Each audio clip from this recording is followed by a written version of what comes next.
Halo guys, kembali lagi dengan saya Supandi. Di sini saya mau jelasin tentang sejarah arsitektur Nusantara. Langsung saja, sejarah perkembangan arsitektur Nusantara. Perkembangan arsitektur Nusantara telah melewati masa yang panjang. Setiap era melahirkan gaya arsitektur yang sangat spesifik, dengan membawa ciri khas dan keunikan sesuai tren dan pengaruh di zaman tersebut.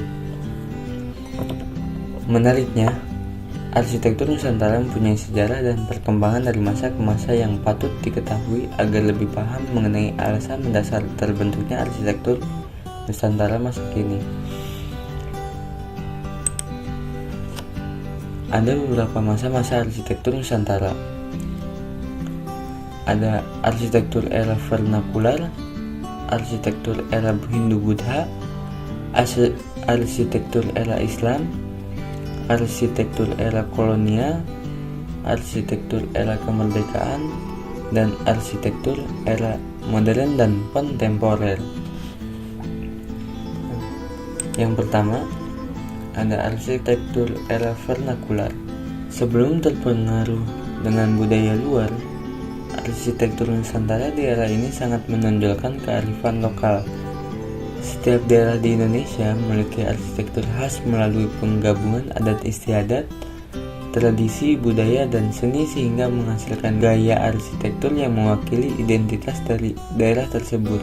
Adapun era arsitektur Nusantara vernakular ini dapat dilihat pada desain seperti rumah gadang khas masyarakat Minangkabau, rumah joglo khas suku Jawa, rumah honai khas Papua, hingga rumah tongkonan yang sangat identik dengan suku Tanah Toraja.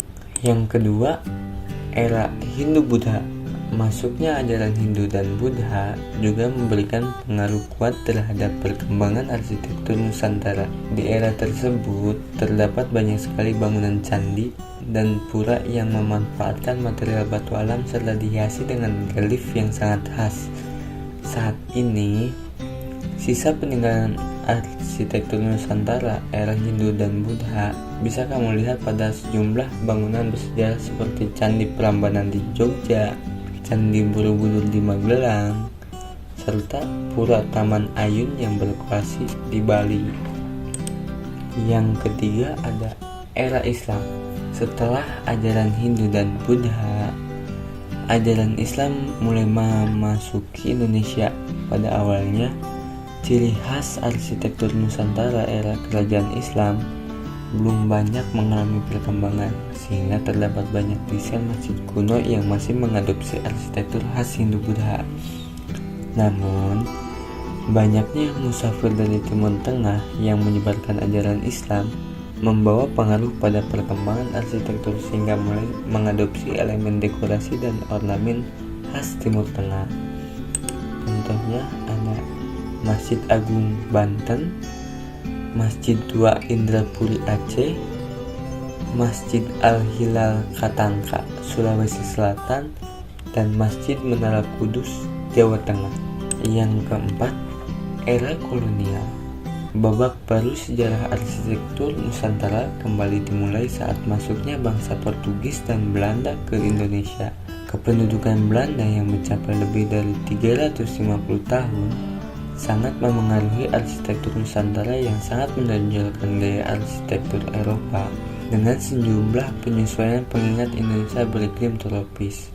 Sementara itu, bekas peninggalan arsitektur Nusantara daerah kolonial bisa kamu lihat pada megahnya Gedung Sate dan Gedung Merdeka di Bandung, Istana Kepresidenan Indonesia di Bogor, Lawang Sewu Semarang, serta berbagai bangunan yang berada di kawasan Kota Tua, Jakarta.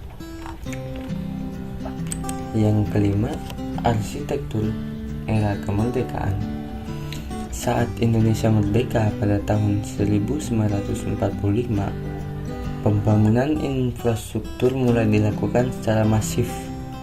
Saat itu, pemerintahan Indonesia membongkar bangunan lama dan mendirikan bangunan baru dengan mengutamakan fungsi, kenyamanan, kesederhanaan, serta kesesuaian dengan iklim di Indonesia.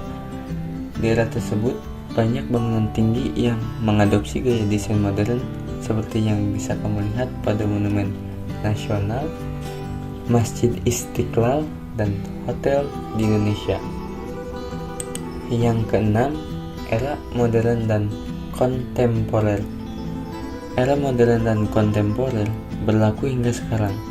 Gaya arsitektur Nusantara mulai dipengaruhi oleh gaya arsitektur global dengan mengadaptasi bangunan bergaya modern dan arsitektur kontemporer.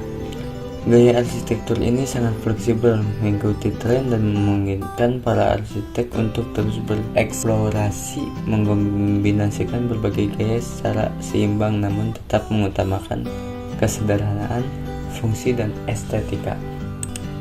Sekian penjelasan dari saya, kurang lebihnya mohon maaf. Terima kasih sudah menonton.